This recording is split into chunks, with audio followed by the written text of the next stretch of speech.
I'll introduce you properly in a minute. Um, but I just wanted to say, hey, this is a really terrific book. Thank I'm flabbergasted by what a good writer you are. Just start with that. thank you. I think Thank you you. really, really have the chops. I love your storytelling ability. You completely drew me into this. We're going to get into the content, but I just wanted Mhm. to tell you, a big handshake across the screen here. Thank you so much. I'm This is a self-taught. good book. If you got that from my story, I didn't go to school, so thank you so much Well, for I didn't go to that. school either. Right. True. I ran away from a boarding school when I was 15, and Mm. this is very name droppy and stupid of me, but one of the first times I went down to an Ivy League to give a course at Princeton, my son John, who was grown up at the time and had been in the U.S. Marines fighting in Afghanistan, said, "Well, hey, Dad, while you're down there, why don't you get them to give you an honorary high school diploma?" Mm. I feel that. Yeah, I so feel we're in the that. same boat. Um, Let me introduce you properly. This is a podcast and a live YouTube program called In Conversation with Frank Schaeffer, and I am Frank Schaeffer. And my guest today is Tia Levings. Am I saying Tia right? You are. Okay. And she has written a book, which I have read, an advanced copy of, called A Well-Trained Wife, My Escape from Christian Patriarchy. Here's the book. And a moment ago, before we went live, I was showing Tia how dog-eared it is because I've done my homework and prepared. And it was a joy to prepare because this is a well-read book. It's a good read, irrespective of the subject matter, which is tough because it's about abuse and escape from that abuse. And there's no way to paper over that. I'm going to start with a kind of a weird writer to writer question. I've written a number of fiction books and a number of nonfiction books. And some of my nonfiction books, like You're a Well-Trained Wife, cut deeply into my life personally. And I've had an odd thing happen to me. I've never minded about questions about my novels. Um, Somebody might say, "Oh, is this drawn from life? Is the mother character in Portofino like your mom? Did this really happen?" That's fine because it's fiction. But a weird thing has happened to me over the years with some of my work. And I'm going to wonder if this is going to happen to you or you anticipate this. Somehow, when I get into writing a book, I'm sort of writing for myself, and I kind of picture some people who will read it or a little intimate circle, editors or whatever. But then I'm always kind of surprised and not terribly pleased when I run into people out there, say a neighbor on my street when I'm walking my dog, who say they've read something and it feels very intimate and invasive. And it's my fault because, hey, I put it in a book, Mhm. but I never really made the connection. Well, this is going to be read, and that's how people will see me. And I'm wondering, in anticipation of this incredible memoir of yours, whether you've already run into that, because I know you have an online presence and you're very much in the public eye. But on the other hand, is there a little part of yourself that is kind of private that's saying, wait a minute, that's private. And then you have to compute, well, wait, I'm the one who put that out there. I don't know if that's happened to you. It's certainly happened to me. I received some excellent advice through the writing process. My book sold on the 13th draft, and I worked on it for almost 10 years. So there was a lot of psychological healing that happened during that time, a lot of craft learning. And I knew I was very deliberate in my choice to go after a wide distribution for the story and for the reasons why. So I knew I would be sharing some of my most intimate experiences in a very large platform. Yeah. Um, and I was really careful about what I shared, making sure that it supported the narrative, that there was a reason for sharing it, and that that's outside of myself, that's beyond me. I'm sharing for other survivors and for people who are in danger of this life. And it helps. It helps with that bearing of my soul. Obviously, I mean, I hope it's obvious. There's a lot that I've kept to myself because Sure. I've developed boundaries. So I have things that are mine and only mine, and mine that I share with my closest, dearest ones.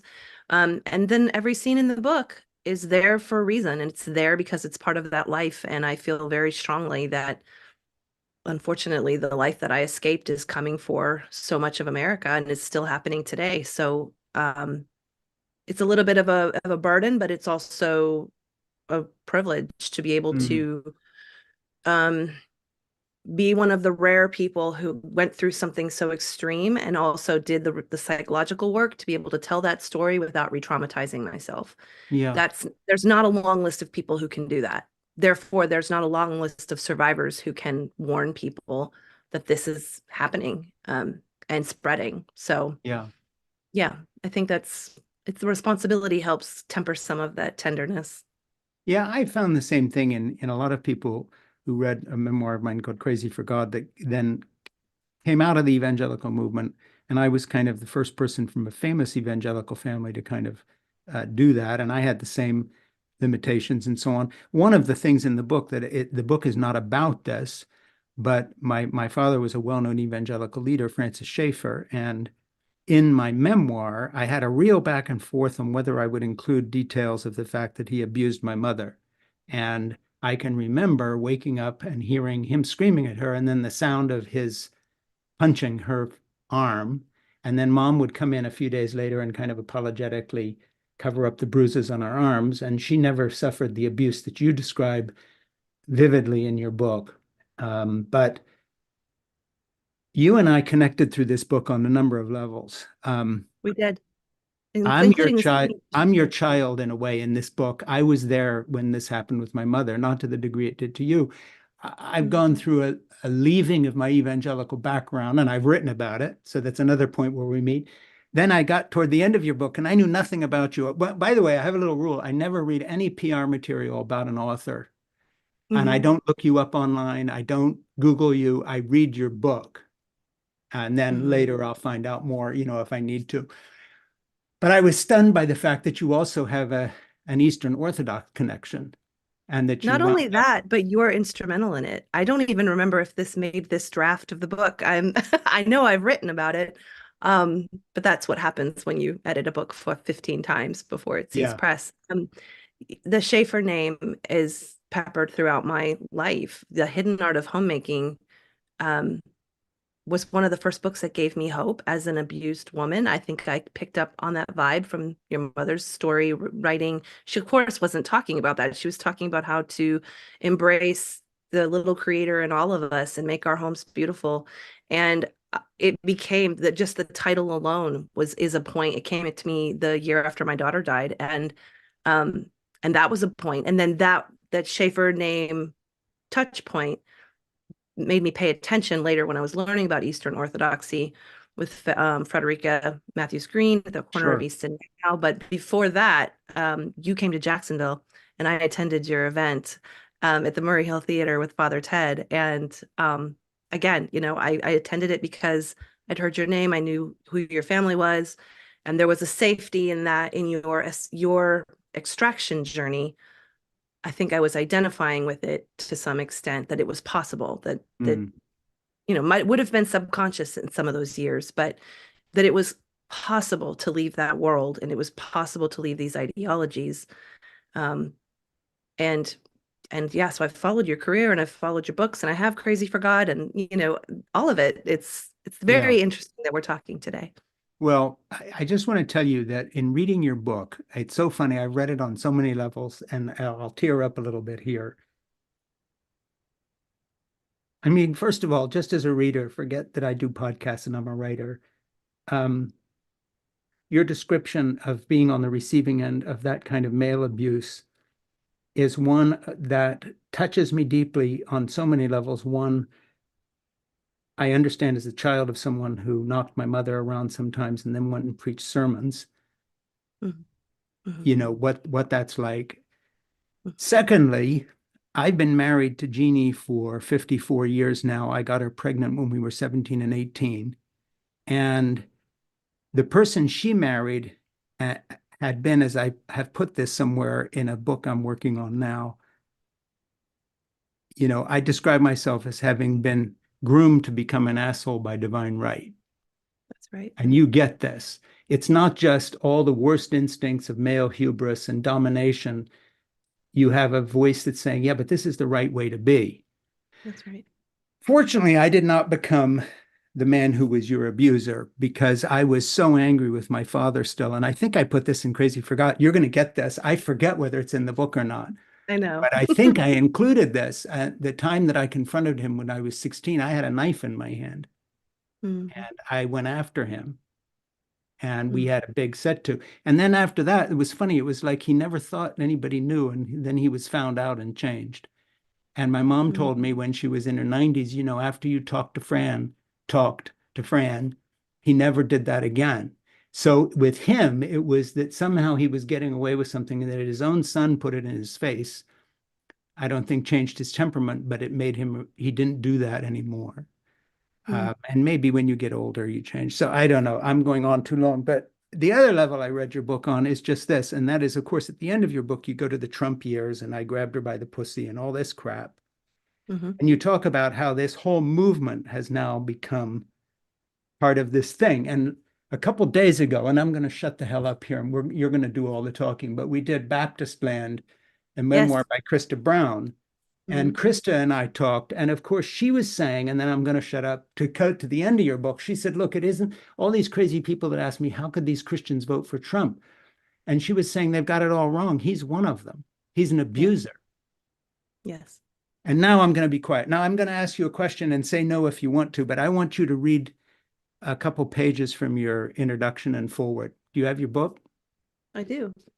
What And page would I'd you like? I'd read it, but I'd rather hear it in your voice. So I would like you to introduce the real part of our podcast here by starting with the words, "This was my fault. I chased him up the stairs" in the prologue, and go as long as you want to, a page of that, because I just want people to understand, first of all, your power as a writer. Mm, Um, and I also want to understand that in this podcast, and I'm talking to my audience here, we are playing for keeps. This is the real deal. This is not just another talk about another book. This we're playing for keeps here, and you'll get that from the prologue. So do you mind reading that? Because I'd sure. like to hear it in your voice. Sure. This was my fault. I chased him up the stairs. At the top of the landing, I caught his right sleeve. When he spun around, his forearm cuffed my cheek. The force knocked me to the wood floor, shocked and dizzy. The bedroom door slammed behind him. Like a wounded reptile, I crawled over the threshold and lay on the cold vinyl, kicking the door shut. Out of breath, I remembered. The death of our family happened in so many layers. I couldn't cry anymore, even though my cheekbone throbbed. I let the cold concrete of reality settle in my blood. Alan was right. I was a shit wife, a shit housekeeper, and a shit mother. All along, I thought I was protecting the kids, shielding them from realities behind closed doors, sacrificing to maintain a two-parent Christian home, making hard, better choices for their faith, family, and education than I made for myself, trying to safeguard them from pain. But they saw. That was obvious now. And staying meant raising sons who hit women. Staying meant raising a daughter who stayed with the man who hit her. And that would be my fault. I'd be the one that taught them this life was okay. I didn't just let erratic violence continue happening. I helped by refusing to leave. Good mothers don't let this happen to their kids. I swallowed. How does a nothing woman, a failure, make it out of here with them alive? I was a 33-year-old hag, wrinkled, sallow-cheeked and plain, so much older than my years. I didn't have an education or a real job. I'd convinced everyone our lives were picture perfect. Not even my parents knew the truth. So where the hell could I turn now that I'd realized our survival was tangled in lies? How could I mother and support 4 children alone? What if something happened to them while I tried? And the pets? Who takes in a woman with 4 kids, 3 chickens, 2 dogs, and too many cats to count? What about school? Would I have a job and make it home in time to ask them about their days? Would I even still be their mom? I cringed at the thought of a judge denying me custody. The floor creaked beneath me, footsteps in the hall. I held my breath and reached and watched the crack beneath the door. When the sounds descended the stairs, I exhaled. Our church moved us to Lutherville in the Cumberland Mountains a year ago, to a 100-year-old home called the Blue House. Lutherville was named for Martin Luther, the greatest reformer of them all. Lutherville had 2 stoplights, a courthouse, a pizza joint, and a Hardee's. An old coal town in a line of coal towns, an hour from Knoxville. Almost picture perfect on the outside, the Blue House had a wide front porch, white columns, and a white picket fence. A stately red maple tree shaded the front yard, and a steep hill rose behind it. Across the street was an old country church with a dignified steeple and wooden stairs. Our corner looked like a photo for a jigsaw puzzle, a charming image of life out in the country, but no one knew the secrets inside. Alan screamed every night at the demons in the walls. He clutched at my neck as often as he tore his hair, seeing those fiery red eyes. He swore he'd kill me, or he'd take the kids forever. Finally, I begged him to see a doctor. I called him unwell, too afraid to call it insanity. The church called Alan's demons spiritual warfare. Seeing demons pointed to spiritual truth, not illness. Alan didn't need medicine. I needed correction. They told me to submit more, go to church more. And anyway, Alan refused doctors. That settled that. And I was supposed to turn the other cheek. Divorce wasn't allowed any more than doctors. Now, my long hair hid the scars resulting from my vows to love, honor, and obey. Till death do us part could mean by his hand, but who cared? I curled onto my side, hugging my knees to my chest. Here's what I knew for sure. The church sanctioned my suffering. They were on his side. The churches didn't care about our safety as long as the threat was from inside our home. Because based on what I'd been taught, it was possible some of the men I turned to did this to their wives as well. Before every submissive woman, I knew stood a patriarch who'd learned to hold the line. No one wanted their secrets exposed. When your cup runneth over, sometimes it's not with blessing. Sometimes your cup's full of crap. As much as I wanted to be a woman who found comfort in her faith, my faith continued to hurt me and hold me here. This airlessness was more than my marriage. It was more than my fault. More than his, even. He needed help, too. So I ground myself in time. Today is Sunday, October 28th, 2007. Like a reflex, I counted the good. My baby's faces. The years. Changing leaves and new teeth smiles. The sound of Katie's laugh. My boys with flowers from the yard. The flow of milk. Sounding out words. The colors of crayons. Fresh bread. Lullabies by moonlight. A layer of snow. The scent of their heads. The way they looked at me with such love and trust when I took their picture. The hush of a house at midnight. The moon and stars as I rocked in the chair and watched everyone sleep. Could I risk all that? In birth, the midwives say the only way out is through. I swallowed and braced myself. Today, it hit me when he hit me, blood shaking in my brain. Maybe there wasn't a savior coming. Maybe it was up to me to save me. There was only one way out of here. I pushed my hands flat to the floor and rose to get the kids.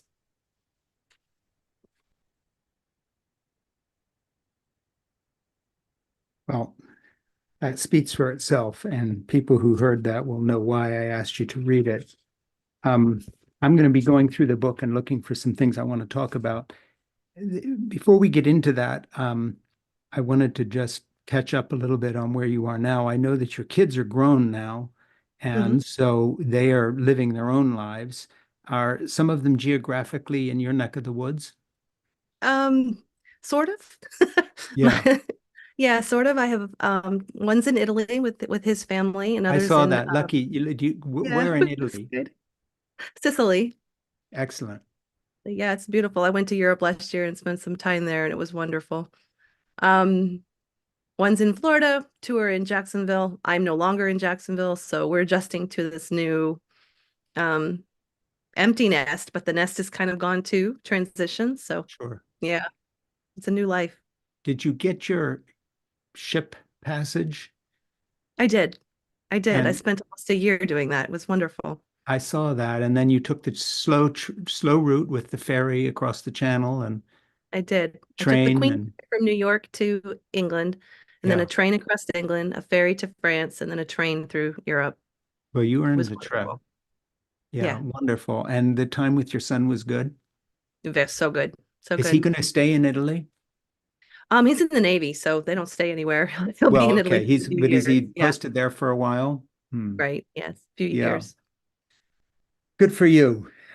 So anyway, let's get back to the book here, and I'm going to reintroduce you here. I just want to make sure everybody really catches this. This is A Well-Trained Wife by Tia Levings, and it's My Escape from Christian Patriarchy. Here's the book.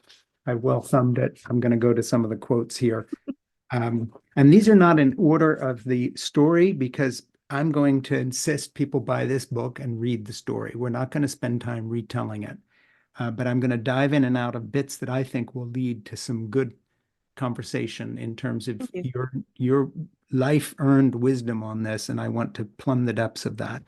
Um, I'm going to read something from the Threshold page.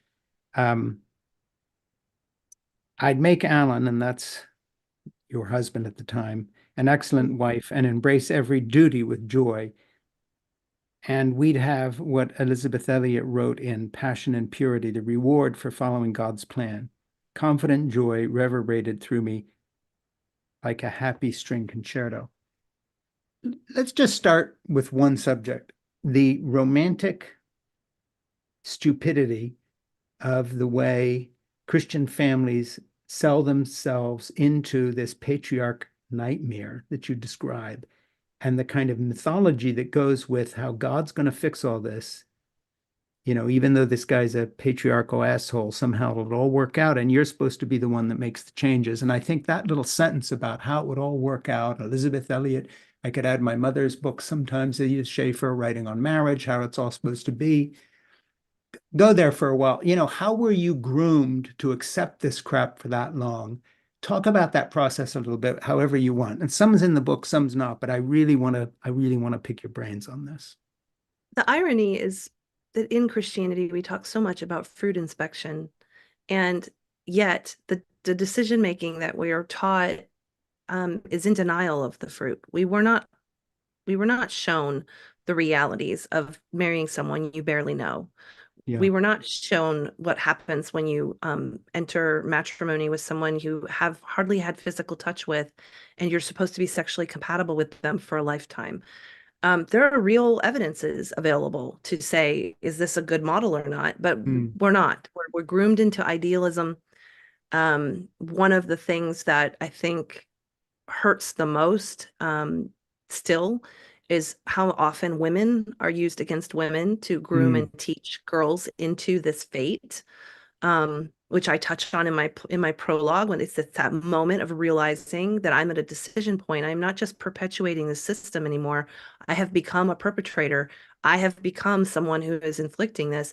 There is a point, I think, that for everyone. And I hold Elizabeth Elliot in a different esteem today, you know? yeah. I paid dearly for her teachings, and I paid dearly for that idealism and naivety being romanticized and valued beyond informed consent. Like that's not language available to me as a young woman. I had no Mm, idea that consent was possible, um, let alone repeated informed consent. You know, and to the idea that you have no idea what's happening to you until it's happening to you, and then no matter how it goes for you, you have a duty to promote it with joy. If there's a hardship attached, it's just a matter of your attitude. You can always recalibrate your mindset.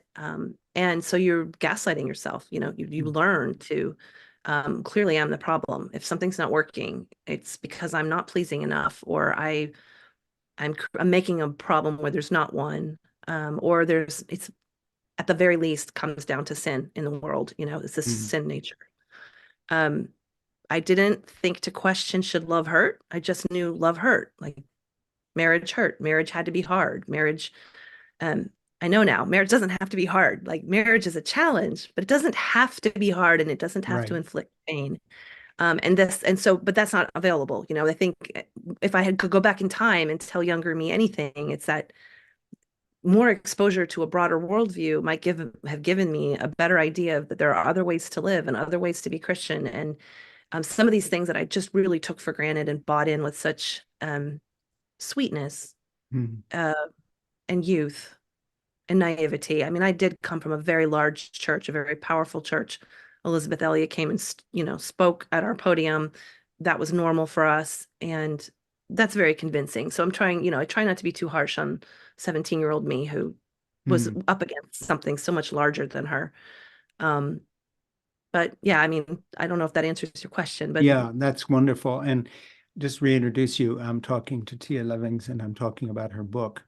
And I'm going to do it properly. I kept forgetting this is supposed to be a podcast because I'm so deeply into your book. So I'm going to say Tia is a podcaster, speaker, and content strategist, and the author of the fantastic book, A Well-Trained Wife, out on August 6th. See, that's all the stuff I'm August supposed to be 6th, saying. August the in 6th, hard. and we're all going to get this. And by the way, if I may have your permission, I'd like to include this in our book club. We have a book club called It Has to Be Read. Mhm. And we do that with the books we really, really like.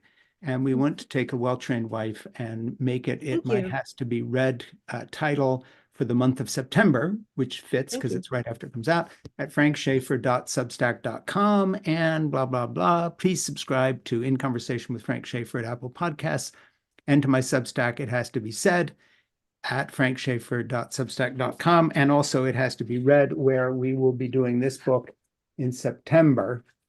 And I'd like to also get you back sometime to and put Krista Brown up on the with you because Mhm. she's written this book about how she tried to get the Southern Baptists to do something about this, what you write Right. about, and they won. Right. Big Yeah. surprise. So let's go forward here. I have other bits marked, and I just want to go down to the next thing that I want to talk about. Mhm. Just going to throw this out there and let you talk about it. I gathered the food and threw it in the trash. Weeks passed. I started to wonder if I had options. Every now and then, marriages at First Baptist didn't, quote, take. Sex ruled out an annulment. Divorce wasn't allowed.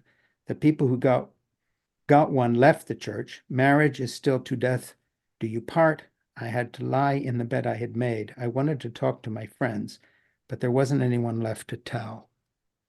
And I just think that is such a bleak picture of loneliness. And the thing that I'm amazed at, and I'm sure you live with, is right now at this very moment, there are thousands of women in exactly the position that describes who have no one to tell and no one to talk to because the world we're talking about still exists. And their hero is a woman abuser who's been credibly accused of molesting and or raping 28 women. And he's running for president again. And they're all following him with no Yeah. qualms. And so one of the times I teared up in your book, which happened quite often, was just thinking about the fact that at this very moment, there are thousands of Tia Levings out there with Mhm. no one to talk to. And Mhm. I know they reach out to you. And so let's just talk about those women, you know, 20 years ago, whatever, how that all starts out Mhm. and that loneliness and what to do about it and how to break that. Yeah. You're correct that this is the burden. There's a resurgence of the trad wife lifestyle, and we didn't use that language back then, but that is exactly what I was. And so a lot of times these girls are doing it to themselves.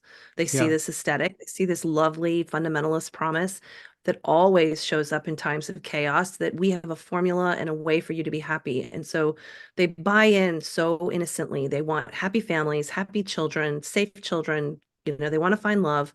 They want to be pleasing and go to heaven. Like they good intentions are involved here. And then they find themselves into these environments. And I wrote this book. I call her the kitchen woman. It's Mm. a woman I imagine is as forlorn as I was, standing in front of the sink, washing the, umpteenth load of dishes for the day. and she's so lonely and she's so isolated. And maybe she threw my book into her cart at Target, which means I have to Yeah. get into Target and Walmart, but she can't even get to a bookstore. She has to just kind of toss it in with the milk.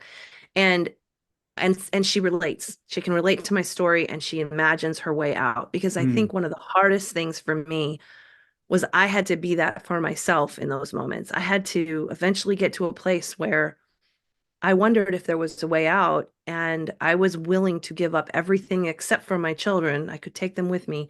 mm, I was willing to try to get away from it. The loneliness was penetrative. It was so bone deep and pervasive and quiet and systematic. Like I alienated my friends without realizing that's what I was doing, mm, and I was becoming a stay-at-home mom, because staying at home with your children is beautiful and wonderful, but also isolating, and there's no resources. And then getting involved in fundamentalism, which like removes your exposure from mandatory reporters and peer groups and socialization and all of the other things.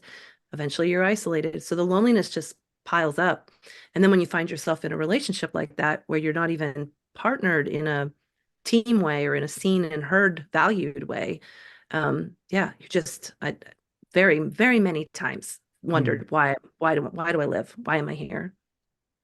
Yeah, and then if you get into the next stage of that, which a lot of these folks get into, which is sort of a homeschooling environment as well, um, Hmm. then now your kids aren't even at school showing up with bruises if they're catching some of the Correct. abuse.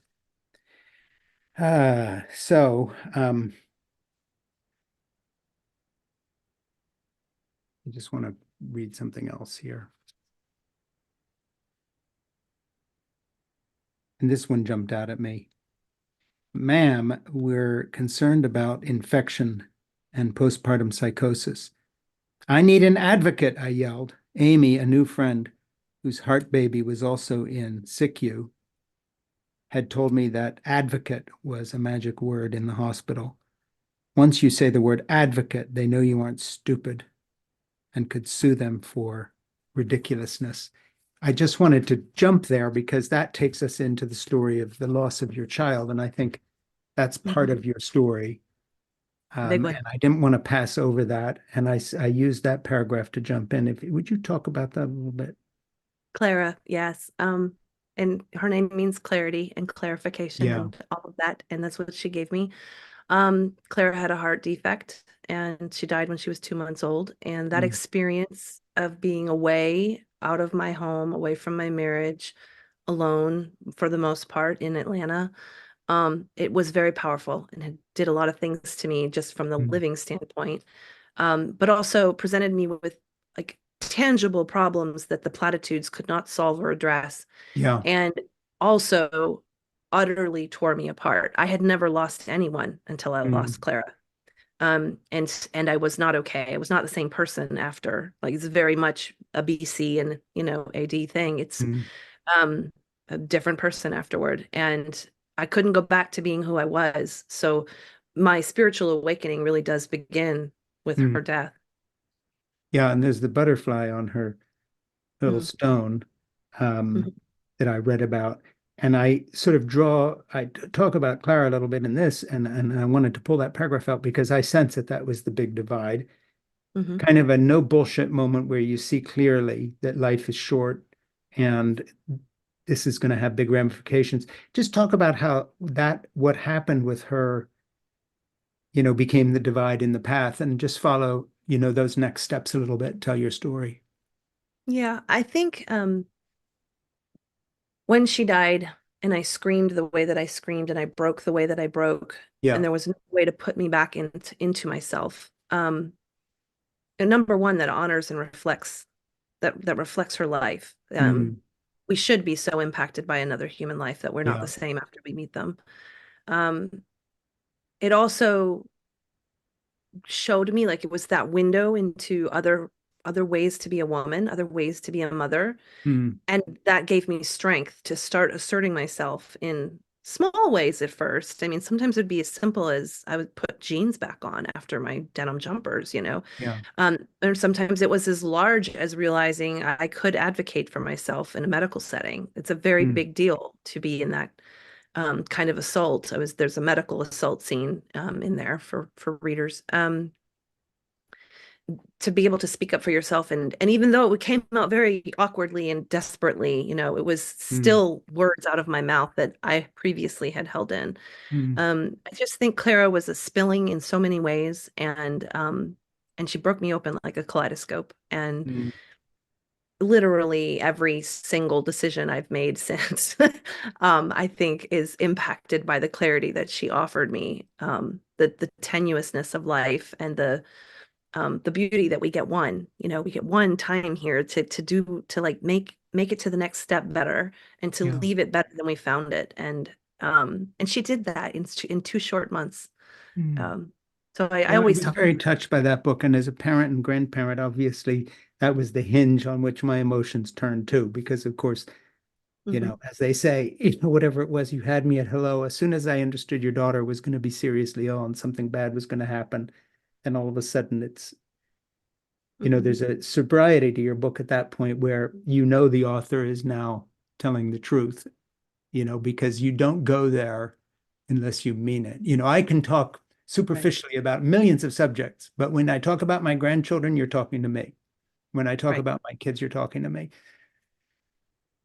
And the closest I ever got in this life was my son going to war in Afghanistan. And that was a moment of seriousness, which again, the it's a filter. There's a lot of bullshit and a lot you do and a lot I do, speaking for myself. But again, when I used to talk with other military parents whose kids were getting shot at, we were telling each other the truth.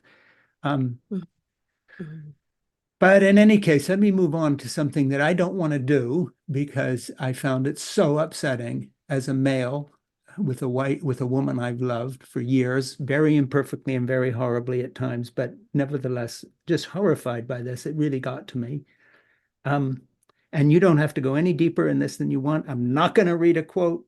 I'm not going to Mhm. cite a page, but talk a little bit about the absolutely brutal introduction to sexuality that you had with this guy and the unfathomable cruelty that winds up putting you in a doctor's office because you have been so physically damaged by his vision of how a domineering man, whatever you want to call it, a godly patriarch, his sexuality. It just really got to me to the point where I'm having trouble formulating the question. So you can talk about this, but people have to know this is part of this patriarchal motherfucking package, and you can go there.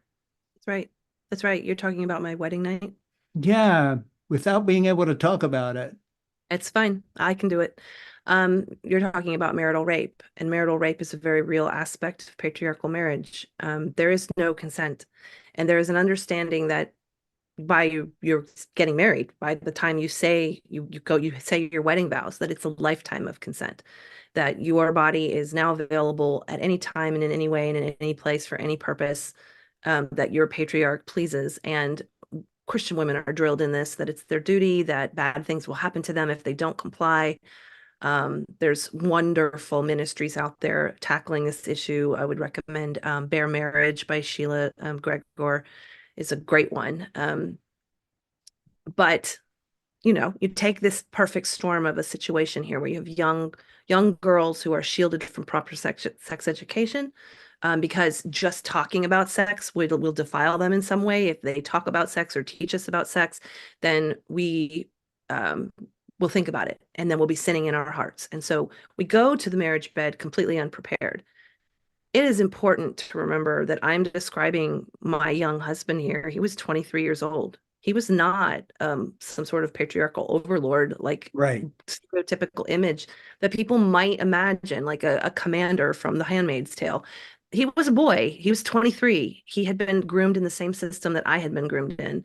And he, wow, coupled with all of that doctrine, had an inability to handle any kind of intimacy, vulnerability, tenderness, consent. And so it just becomes this awful situation. The joke around this in churches is that young kids will figure it out, throw two virgins in a room and they'll figure it out. They often don't. And if my emails are an indicator, you would not believe how many times I get me too when it comes to rape and when it comes to discipline and some of the violence that's in the story. This is a real problem that is way more frequent than people realize. And we know that by listening to survivors. If you start listening to women who come out of these divorces, you will hear these stories over and over and over again. And that gives you a window into how common it is. Yeah. Mhm. Yeah. And and that doesn't even take into account the kind of journey that even the best-willed young people who are treating each other with dignity. Of course, there's all that youthful ignorance that goes along with all that anyway. Sure. Making love as a skill. I mean, we think nothing of seeing documentaries on how good sushi chefs take 10 years of apprenticeship to get good at putting a little fish on a piece of rice. And Right? then we have these sexual expectations, and that goes for everybody, way outside of just the Yes. purview of your book. This Hmm. is not, this is a learning. And then you add to that the brutality of thinking you're in charge. And of course, you've got a disaster. But Yes. anyway, I didn't want to go any further than you wanted to, but thank you Hmm. on that. And I can just tell people that, again, we are talking about a well-trained wife with Tia, and we're making this our September book club offering. And um, this book has impacted me enough. So as I turn these pages, I'm losing track because my hands are shaking a little bit, just because it's right out of my neighborhood. I feel like I know you, Tia. I know people like you. I have lived part of this. Thank Hmm. God I haven't been this bad guy Hmm. exactly, but the beginnings of everything that you were there Yes. were in my life, and I get it. And my father abused my mother, and so forth and so on. You know how narrowly you escaped it. And men suffer in this world too, Yeah, and our boys aren't given a fair chance when they're taught to be ogres. yeah. Let's go to the stupid theology I was raised on, and you talk about here and unpack so well. The more Mhm. Alan learned about Tulip and John Calvin, the more it bothered him Clara wasn't baptized. That's your daughter who passed away. She could be Mhm. in hell, he said. Let me teach you about Tulip. I held my breath in the horrible image of my baby in flames I'd once seen in Sunday school. Alan continued talking. He went on about Tulip for days until I could paraphrase it in my sleep. Total depravity, unconditional election, limited atonement, irresistible grace, preservation of the saints. Tulip meant humans were depraved from the start, but some of them were elected to be saved. I don't, my friends in a more secular environment, of course, have no clue about any of this, but the brutality of John Calvin's theology, which, Mhm. by the way, extended to saying that if a woman got pregnant out of wedlock, you drowned her with her baby, uh, Mhm. with her unborn child. I mean, that's the mercy of Christianity in that aspect. And so don't be surprised at what the Supreme Court's doing today to make a big jump Exactly. with Amy Coney Barrett, who, by the way, was raised in a weird group that Yes, believed in she was. patriarchal domination of men, just like what you're describing here. That's the theology of that group. Hmm. But talk a little bit about just the impact of Calvinism on your life Mm. in this personal way, where you're saying he's telling you your baby's burning in hell because your child Right. wasn't baptized. Um, I can remember my dad in the Libri Chapel making a big point of what we believe in infant baptism and that whole thing, and as opposed to some other Protestants who didn't. The grip of that Calvinist theology was very deep in my own life. Hmm. You made it very approachable in your book by showing how it impacted you dealing with the daughter who you've lost, Hmm. and your emotions. I'd like you to just talk about Tulip and Calvinism. Yeah, if there was any joy in Christianity before Tulip, Calvinism effectively snuffed it out. And that's ironic because there were things the Calvinists did that the Baptists were too uptight to do, such as they danced, they feasted, they, raised glasses to the heartiness of God. And that was supposed to be freedom in Christ, and attractive. But the doctrine was so dark. And when it comes down to it, when you're laying in bed awake and you're wondering if your child is burning in hell, and that it all comes down to these careful rules that you followed, which also comes down to where you're born, in time, in place, privilege, accessibility, um, the idea of evangelism, like, what if we hadn't heard? Does that mean our children are burning in hell? And the idea that God is now God is now the oppressor. I don't know that I tagged into that until Calvinism, that my view of God was pretty harsh and judgmental and Mm. angry. My husband loved Jonathan Edwards' sermons. He loved the dark Calvinists. The anger that they had, I think, gave him that he related well to it, and it gave him an outlet for some of his own rage, and just took away any comfort I might find in faith. It really Mm. did. There was no softness. Well, there's a weird Calvinism kind is of a hard thing. intersection. I'm going to go to a question that Ernie sent me that's a really good one. But before I do that, I just want to talk about this kind of odd intersection between the Trumpers, the open carry people, the guns, the evangelicals, the Calvinists, militias. There's a sort of a picture emerging that where our friend Krista Brown says in her book, Baptist Land. And when I talked to her, she'd tried to expose the Baptists and how she had been abused and others and how they covered it up in the Southern Baptist Convention. And as I said earlier in this podcast, but it bears repeating, her point was, don't ask me why it's so odd that Christians voted for this guy. Um, he represents them. He's one of them in the way he treats women. This is where it intersects. And of course, Yes. Roe v. Wade and all the rest. Which brings me to Ernie's good question, which he says, all in caps, by the way. Follow up on Amy Coney Barrett, Katie Britt, Bundy baby voice, and women who are complicit in patriarchy as pertains to the upcoming election, not to beat around the Yes. bush. Let's go there. Right. Women We'll voters go who think that we should have Trump back again, rapist, there. Right. overturn Roe. Yeah. I think it's very important to identify what you were talking about there when you were listing all of the um, characterizations that we're seeing. It's all driven by vitriol. And I think that they find a certain resonance and comfort within angry environments Hmm. because they're used to that. They've seen that from their hell and brimstone, fire and brimstone pastors. They've seen that from the men that they relate to.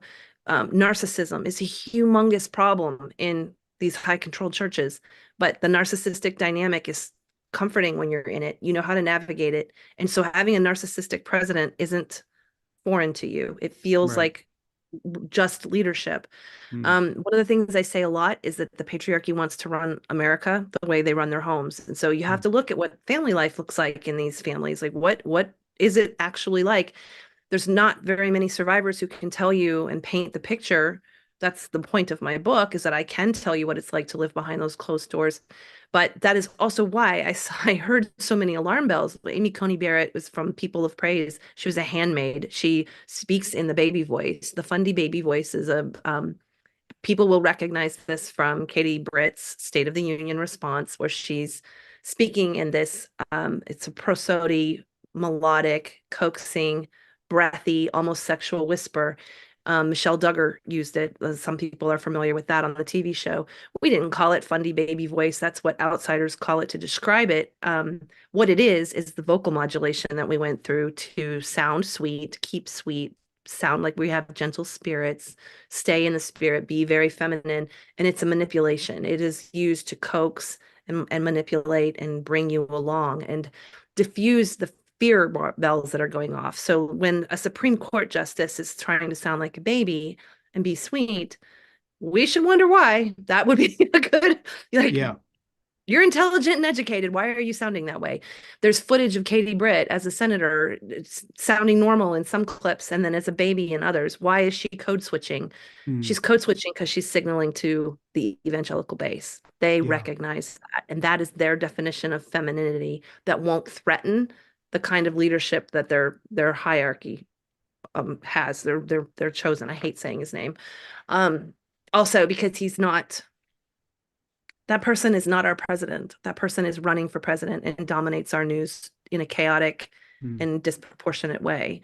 Um, and it's ridiculous that we're having, I mean, I find it ludicrous that we're here, and also extremely reflective of what it's like to live there. There's no abortion or divorce or contraception or rights for women in patriarchy. I was not allowed to vote. I was not allowed to use birth control. So I'm not surprised when a patriarchal government, evangelical government, now says we're taking away your contraception. You may not have abortive health care. Women will die. We will pursue the death penalty for abortion patients. That came out of Texas yesterday. Doesn't surprise me because I've heard sermons on how women should die. I'm saying this with a disbelief smile of I both can't believe it because it's ludicrous, and I hope I have this optimism, this stubborn optimism in me that we will continue to evolve as a society, and that we will rely on science and psychology and intelligence to better ourselves and better our society. And then we give in to this patriarchal pullback in time Mm, where no one is better off. The men themselves are not better off. The women who are helping perpetuate it will suffer when they're no longer useful. They're only mm, tools of the patriarchy right now. The children are the bottom of the pyramid scheme. They're treated as consumable resources, and it's devastating to be a child in Christian patriarchy. You are just a number. You are just another name. You are part of dominion. It's all we can do is fight. All we can do is talk about it and out them and turn the light on in their dark rooms. mm, That's the only way I know how to diffuse their power. mm. Yeah. You got me a little bit I, riled. Sorry. I'm glad Ernie sent me that question all in caps. He's a good man. Ernie, my producer, is a good man. This is In Conversation with Frank Schaeffer. My guest is Tia Levings, and she has written this incredible book, A Well-Trained Wife. It will be our book club offering in September. It will be in the stores I was about to say October, in August. August. And Yes. And August hardcover, 6th. audio, and ebook. It's all Yes. three And forms. by the way, I already ordered my Kindle copy Oh, because I thank you. wanted to buy I was going to say your fucking book, but Yes, you can say that. I finished reading it and I actually went on. I wish there was a way I could verify this. I could send you the receipt because I said, Mm, God damn it, I'm putting some money in her pocket, and I bought it thank you. because Thank I you. I thought I'm not appreciate it. just going to tell people to read it. I'm going to buy it. Mm. Anyway, let me go to another quote here. And I hope you don't mind if we run a little long because No, that's fine. you've written something too important. Um, and I want to go to something here that I want to read. We went to church on Wednesdays now for Vespers, and some Saturday nights as well. Sunday morning was full of Sunday school, great liturgy, and coffee hour. Where my Baptist upbringing had blank walls, Orthodoxy had icons. Okay, so my jaw-dropping moment, because Mhm. I had in 1990 was chrismated into the Greek Orthodox Church, and by the way, have not been going there or anywhere else for a while. After COVID and my grandchildren and so forth and so on, we were out, and Jeannie and I were saying to ourselves, between the misogyny of the Greek Orthodox Church, which wasn't very apparent in our local denominational outcropping, which is a little local Greek church, and some other things, we've kind of moved to a place where I describe myself as an atheist who believes in God, that sort of ambivalent sense of I get up in the morning and I pray the Jesus prayer, Lord Jesus Christ, Son of God, have mercy upon me, a sinner, and I pray for my whole family. If you ask me if anybody's hearing that prayer, at best I would say I don't know. Other times I would just say, well, my mother raised me to pray, and that's how I am. So you got a problem with that? In other words, I don't claim theological or Mhm. historical logic. Jeannie, speaks for herself, and so I won't go there. But I was kind of blown away because it's just crazy to meet people who've been on such similar journeys between your journey out of Mhm. your evangelical background, being abused aside, and then you stumble into the Orthodox Church. And then at the beginning of this podcast, you're telling me that you have sort of followed some of what I've done, and you came and Mhm. heard me speak at an Orthodox church. So I need to go there. Talk a little Mhm. bit about that progression of your winding up in Orthodox Church, and then give me some details on where your head's at now. And I know you're the kind of person who will say, well, that's a snapshot of where you are today. We're on a journey. That doesn't mean you'll be there 10 years from now. So I'm not trying to pin you down. Tell me a Yes. little about Yes. Orthodoxy was comfort, as much as a holy unction can be. that. Mm, It was a balm. It was safety. I was chrismated with Father Stephen Freeman in Oak Ridge, and I really sank into a lot of aspects: the practical service of it, the hands-on, the idea that men venerated a woman in the form of Mary, and this female saints. I went attended Saint Anne's Parish. These were very different men. Like just that mm, alone created very different, gentle, kind men and it was important for me to see kind men again in this and have hope, that this is Mhm. possible, especially as a mom to three sons. I didn't want to raise hardened abusers. I wanted to raise men who could be tender. Um, and and for a good 10 years, so comforting to me. I also kind of came to a head at the COVID time, in the pandemic.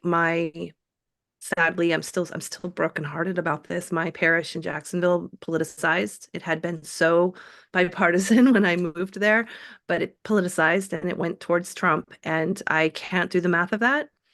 I also really struggle with the cross itself. The Mm. idea that we rub the method of someone's death, it's the focus of their impact. I don't find any life in that. I don't focus on the way my daughter died. I focused on the 2 months that she lived and Mm. the impact her life had on me. So when I think about Jesus and I think about even the saints, I chose a saint's name that was martyred for her life, not for her death. Um, I'm Juliana of Lazarevo, and she had many children, and she was very generous and giving, and that's why she was martyred. Why she was made a saint. Um, she that whole idea that we would dwell upon the crucifixion, it now seems too macabre and torturous for me to withstand. And I think some of that is because I am a trauma survivor, and standing in a place where there is a replay of the crucifixion like we do every year at Pascha, it became too much for my nervous system. Mm. So I have to separate the intellectualism of this doctrine and this faith from how it impacts in my body, which is just something that is true of me in recovery. As well as I can talk about it and write about it and do this work, I am at the end of the day a trauma survivor who has to take care of myself and my form, and my psyche and the family and my health. How I answer the question where I am today, I answer it as I'm spiritually private because faith is fluid, and I want to Sure. give myself permission to um, explore and learn and grow. I'm very tied to nature and to the cycles of the world, and I'm deeply spiritual, and I hope my character shows. But what the other reason why I answer that question is because we come from traditions that allowed you no privacy. You were not Yes. allowed to have a private spiritual life. You were Yes. expected to put it on display and to tell other people and to proselytize strangers. Yeah. And so that my answer is in direct rebellion to that. It is a gift to younger me that should have been allowed to develop my spirituality as a small child in private and in protection. And I give that to myself now. Mm. Good answer. I'll Mm. borrow it. Yes, you may. It's If you good. think you get asked, imagine. What do you Yes, believe now? right? Yeah. Goes with the So territory. let me get back into this here. Yes. Well-trained wife, my escape from Christian patriarchy. Doug Phillips was caught sexually abusing his children's nanny. She was a girl groomed for that position, a girl trained to never say no. Her story underscored the lack of consent I knew to be true in fundy families, and that when we are not free to say no, we're not free to say yes either. Paige Patterson, a fundamentalist former president of the Southern Baptist, by the way, I knew Paige, convention, was accused of covering a rape charge at Southern Baptist Theological Seminary and terminated. And it wasn't just the Baptists and Presbyterians. Warren Jeffs of the Fundamentalist Mormon Church was convicted of child sexual assault, having married underage girls, et cetera, et cetera, et cetera. Go down to the bottom of the page. What if life in America became what I'd lived as a fundamentalist wife? Was I willing to just stay silent about what I saw, what I lived? Because even though many men were held accountable, we still had a raging narcissist in the White House who sounded like every power hungry pastor I'd ever known. And I'll just footnote that and say, and was a con artist raising money under false pretenses, selling any kind of thing he could get his hands on. And where have we seen that before when we come out of Christian backgrounds? So I want you to go there. Everything I just read, plus some, how it's all brushed over. Yes. Krista Yes. Brown, Baptist Land, she's done it. You're talking about it. We've got a guy running for president again who should be in prison for having raped a woman, Hmm.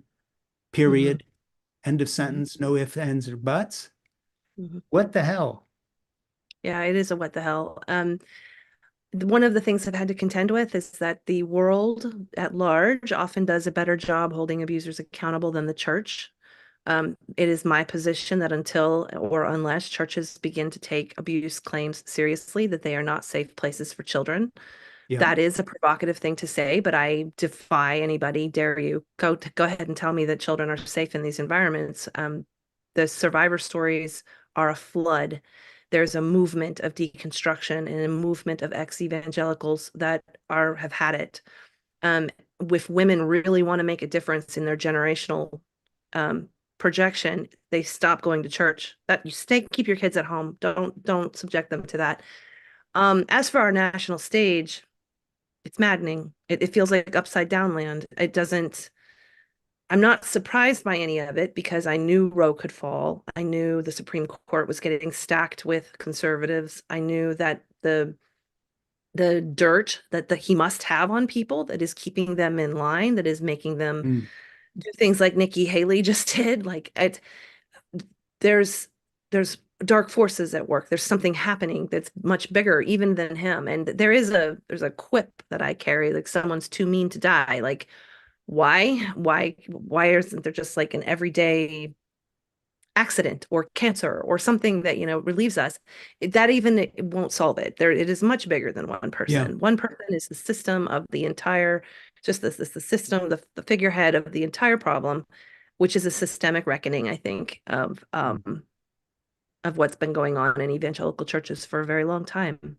Mm. And it's manifested and people are chaotic. And I have people on that side of the fence, in my loved ones that I understand why they are the way they are. And yet we all are accountable for our choices this way. And when it comes down to denying someone else's humanity, the big breaking point for me with fundamentalism was that I had to value humanity over ideology. I could not say that upholding some sort of ideological purity was more important than loving someone. And I think that's in line with Jesus for those that profess faith.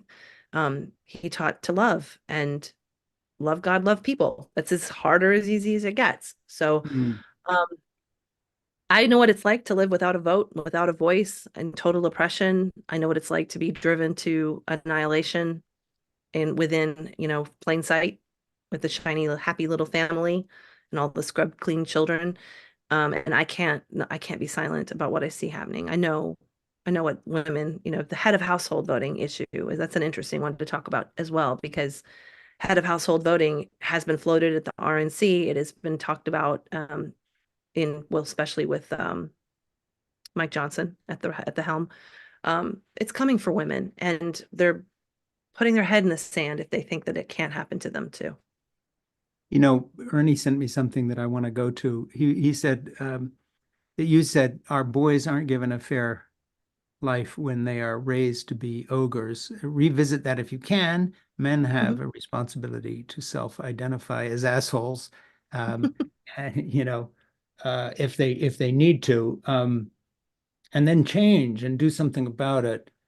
Um, so I think you brought up a good point, and it's interesting that you were sympathetic in some way to your abuser in the sense that you were quick to say, "Hey, I was a kid, but he was too. He didn't know Mhm. any better. He was 23."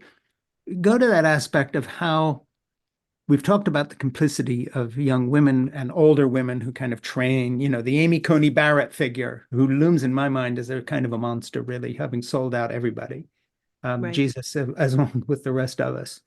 Mm. Um, but then there's men up there, these patriarchal leaders of churches who are telling, you know, you have these terrible things in your book about how your husband was sort of encouraged to discipline you and train you, and he had this circle of men who were all talking about the same thing. I don't think people understand how these guys hang together and reinforce each other's worst instincts, including what they're getting in teaching. So talk a little bit about that kind of controlling, mind-bending shaping of young men in that patriarchal culture, and how it sets them up for a fall too, because they Right.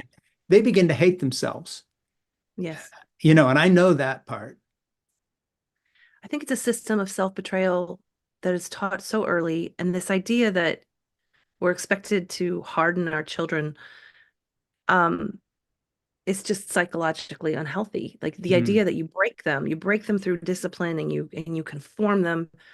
Um, you have to be willing to hurt your child in order to do it, which is Yeah. just the same thing as nurturing them in a way, in the way they should go, Mm. nurturing them to be good people, make moral decisions, become contributing members of society. All that made sense to me. Breaking them so that they would conform and become the same as was different for me. I couldn't do that. And what I wanted for my boys was to be emotionally healthy, um, capable of tenderness.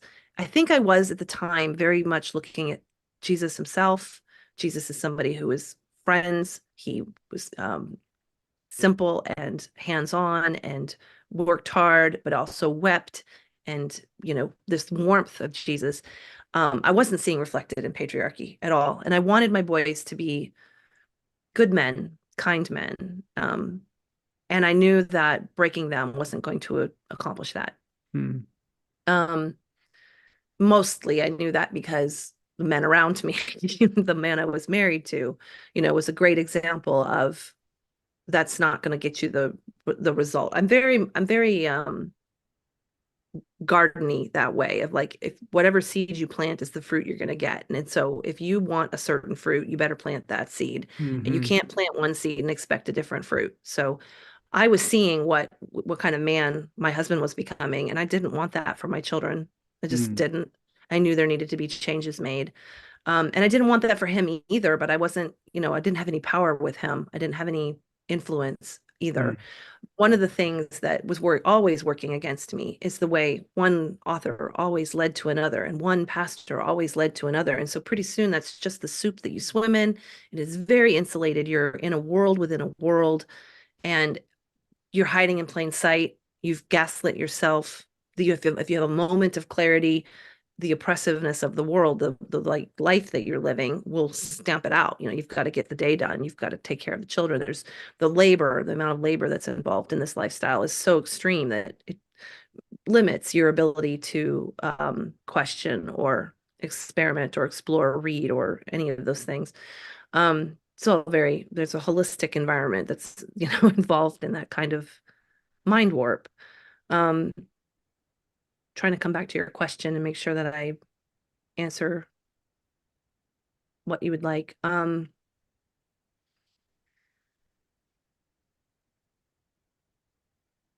sons are amazing young men, and they're well balanced, and they're men of good character, and that had everything to do with the fact that I left, and I escaped that world, and I raised them the way I wanted them to be raised to a large extent. I remarried. They had a strict stepfather that did make sure that they had this like almost militaristic guidance, but we got out of the patriarchy itself. And so I think that I have the fruit in my children that I always hoped and longed for them. Mm. Um,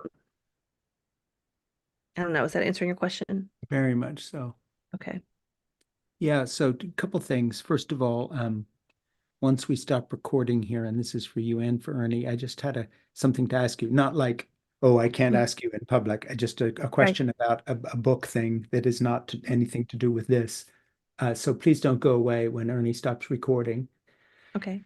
And so I want to ask you that. But before we go there, no mystery, by the way, just a technical thing about book release dates and stuff and Hmm. how to help you. I just want to once again say that A Well-Trained Wife, Tia Levings, My Escape from Christian Patriarchy. Here's the book. It'll be in bookstores and online. You can pre-order. I ordered my Kindle a few hours ago. Everybody can, or from your local bookstore, whatever. This is a book that explains a lot about where our country is at today, but also reads like a novel. And by the time you were done, you were going to have a new hero, and her name is Tia. And I just can't thank you enough. Um, I know this will sound really odd, but I'm so proud of you. I'm so proud of you. Thank you. I feel like you're my family, and you've done good, kid. I'm so proud of you. So with that, and before I actually burst into tears, I'm going to say goodbye, but please don't go away. Ernie, just stop recording. Thank you so much.